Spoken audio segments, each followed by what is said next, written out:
It is better to be broke in your fatherland than to be broke in another man's land, because the tea where my eyes see for university. Welcome to another episode of Face Mask and Ameboooo. Before we go ahead with this video, I just want to say thank you so much for 100 subscribers. That is so crazy. Thank you for joining the journey, and I hope you enjoy it. Anyway, you guys wanted to hear about all the craziness that happened to me while I was in uni, yeah? And I'm gonna tell you about it. When I was about 16 years old, my parents said, you are going to the abroad. Like every Nigerian child, I did not even wait for the statements to be done. I packed my bags and said, when are we going, mother? They told me I was going to South Africa, and of course I did not do any research. I just thought, it's gonna be like America. I'm gonna get a job at McDonald's, going to parties, and I'll be part of the frat Beta Alpha Nigeria. I don't know, some shit. Packed up my bags, and on December 26th, I looked at Moritala and I said, you will never see me again. Right, I got to South Africa on the 27th of December. On the 29th, my aunt just came into the room and said, oh, right, so your hair's done. We've gotten you a job. Okay, I didn't even get to soak in everything. I just went straight to work. I started working, the job was chilled. I had nothing to complain about, except you guys were kind of breaking the child labor laws because we were working more than 40 hours. We were not getting paid enough. The first day I went to school, I went for registration. There are these people that wear this thing. It's a vest and it says, ask me, okay? It means I should ask you a question. So I saw this lady and I said, okay, sister, please, I want to do what? And of course, I'm speaking in English. And at the time, my Nigerian accent was very thick. I come from Ikorodu. Truly, really, what do you expect? First of all, she was looking at me like she did not understand what I was saying. Then someone else comes from behind me. And when I tell you that this spawn of the devil, this assistant of Satan, looked at me, looked at the other lady, and she started talking to the other lady because the other lady was speaking a language and I wasn't. Is English not your official language? Are we not in a school? Are you a nincompoop? So I'm standing there and I'm confused. She left me there and she went to show the lady something. I stood there and I thought, oh, she's going to come back. She's going to come back. Like, she doesn't in fact come back. That's when I should have known. That softness is looking me directly through a DSTV stream. Anyway, this does not reflect the behavior of most South Africans, actually. I just want to put that disclaimer. We're going to put school aside because at the end of the day, school did not show me shege the way life showed me shege. Let's break down the shege. I was living with my aunt at first, and then my mom came to South Africa. We had to move because now it's just a bunch of people in the apartment we moved into. We were roommates with bedbugs. And when you raise your blanket in the middle of the night, the bedbugs are there sleeping with you and singing, sweet, sweet nightingale. Mind you, it is like a 3-bedroom apartment, and I'm using one room, ladies and gentlemen, with my mom, my brother, and my sister. Mind you, this is like my first year of uni. I was doing a higher certificate. In Nigeria, a higher certificate would be equivalent to a pre-degree. If you're not in Nigeria, it's like doing a diploma and then going back to do a bachelor's degree. We moved, and I'm sure you're thinking, oh my God, your life is so much better now. No, because we got evicted from that apartment. On a random day, I hear a knock on the door. Do you know why? Because the nincompoop of a man that we trusted did not pay the fucking rent. So we got kicked out. Within like a few days, we got another apartment. And again, you are thinking, oh my God, life is good now. You have an apartment. My opponents, you are always wrong. We moved into an apartment that was infested with cockroaches. Cockroaches! So bad that you could not leave your food out unless you're trying to have a meeting with God that night. When you go pee in the middle of the night and you switch on the lights, the cockroaches were just like, shh. I could hear their footsteps and they have no foot. At this time as well, I didn't have a job. I had to stop working because it was too much with school. My mom also did not have a job for reasons that I would personally call spiritual psychosis. With the chain of events that I've explained, bed bugs, getting evicted, cockroaches, no money, no job, my mom decides I'm going to go back to Nigeria. And I tell my mother, please let me stay. Actually, I didn't have to beg her. At this point, I'd gotten admitted to do my bachelor's degree. I got accepted for 2 courses. My mom moves back to Nigeria and I move in with my aunt, who we'll just call Ursula. Okay. One word to describe that experience would be slavery. She turned me into her personal fucking mate. Anytime I said anything, she would say I'm being disrespectful. She was training me. You know, there's a kind of sufferness that you suffer. You have to lock in. I locked in and I got a job within a month and I went to get an apartment. Yes, life is rosy. Oh, my opponents, you are jumping into conclusions. My roommates were the weapons fashioned against me. They would not buy electricity. Mind you, it's fucking winter. But when I buy electricity, everybody's going to use it. So I never knew any of their names because I was working like 11 hours a day. So, and my roommate kind of disappeared at some point. And she came back and she said she was married. Huh? It was crazy. Anyway, but one day I was so broke. I said, I don't have money for electricity. It was winter, and I said, I will wing it. And for 2 weeks, I was bathing with cold water during winter at 6 a.m. in the morning. I was losing my freaking mind. Another thing about that apartment is that the elevator was not working. When I went to view this apartment, that guy told me, oh, it's working. They're just fixing it. Then mind you, I'm on the 5th floor. The day I moved in, I had to carry every single thing with my hands and my head. Thankfully, my neighbors came and they helped me with some of them. I asked them, I said, oh, so what's wrong with the elevator? Like, they said, oh, it hasn't worked for years. And this was also the same apartment where someone was stealing my clothes. If you want to hear that story, go on my TikTok right here and right here. Also, if you have enjoyed the story so far, please give us a like, give us a subscription, and of course, leave a comment if you'd like to. Now, let me tell you about my job. I had this job where I was working technically 11 hours a day. My salary was 2,800. My rent was 1,400 and transportation was like 900. I had only 400 rands left. Things like foodstuff, toiletries, all of these things, they did not exist. That is luxury, my sister. I would just buy them when I needed them. Groceries did not exist. When I go to the grocery store, it's to buy airtime. Okay, like rice and oil. That's all I would have. And Lucky Star, which in Nigeria would be called geisha, right? Okay, geisha was my protein. And sometimes when I have money, when I have a little bit of tips, I would buy eggs. And sometimes I would switch it up and make spaghetti instead. Imagine eating the same pasta for like 3 days. At this point, it's not pasta, it's just paste. Because it's soggy as hell. Because as long as I had a place to live, every other thing was just minuscule. Like I said earlier, I was working for about 11 hours a day. I worked 5 to 6 days a week. It was a luxury like salon for men. When I did my interview, they said, you always have to look good. Because again, it's for men. So I was living for men and I did not mind. Do you know why? Because I needed that tip. I was poor. I hated the job, but I loved the job at the same time. We had ministers, athletes, surgeons, like all these important rich people that would come every single time. And it was just really nice. It was like a break from the poverty.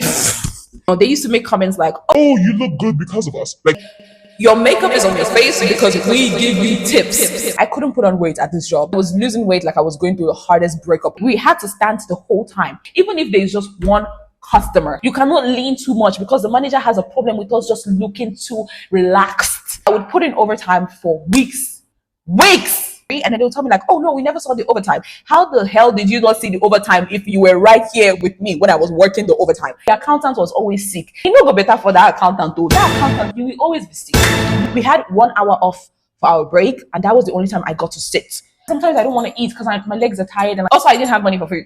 I would go days like without food and I would eat like this 25 rand pizza, which was like a small pizza that had 4 slices. Sometimes we would go to the bathroom because we wanted to sit. One time I fell asleep because I was so fucking tired. That job finished me. Barely eaten. Sometimes I would go to work and I would not have money to go back home from work and I would pray to get a tip and I would get that tip and I would still not eat and I would wait for like 2 more days before I ate. We had free tea at work, so I would just drink tea and sugar. And sugar has a way of keeping you from getting hungry, in my opinion. I don't know. And they'll be like, oh my God, they must really like tea in Nigeria because you're always drinking tea. No, I'm just poor. But there were 2 moments in the story where I genuinely just like gave up.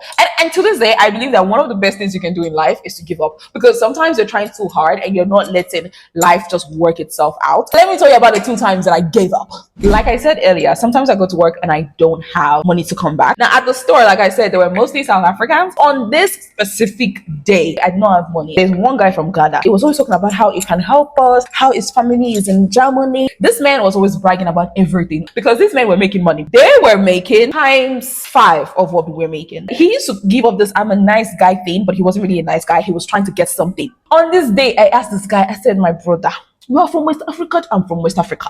I didn't say that. I don't like asking for help. It's a problem. Okay. I said, hey, I thought I would get tips, but I didn't get tips. Do you mind giving me 15 rands? I will return this money back. Asking for 15 rands in Nigeria would be like asking for 15 naira. This man said, no, he cannot give me this money. He got a lot of tips that day. He's counting money in front of me. I didn't want to ask the girls. Again, shame. I wanted to ask my brother, maybe he would understand because he's also a foreigner in this country. Shingba, give me. Hey, that's when I knew that the art of man is very wicked. The art of man is concocted with wickedness. Okay. Eventually, I had no choice than to ask one of the girls, and she gave me the money. Her name is Maslin. She's from Zimbabwe. To this day, I love her. I will always appreciate her. That day, she did not ask me any questions. We even lived together. We were like roommates at some point. This man had the audacity to see me the next day and be surprised that I don't want to say hi to him. But it was my fault. Some people, they trust mankind.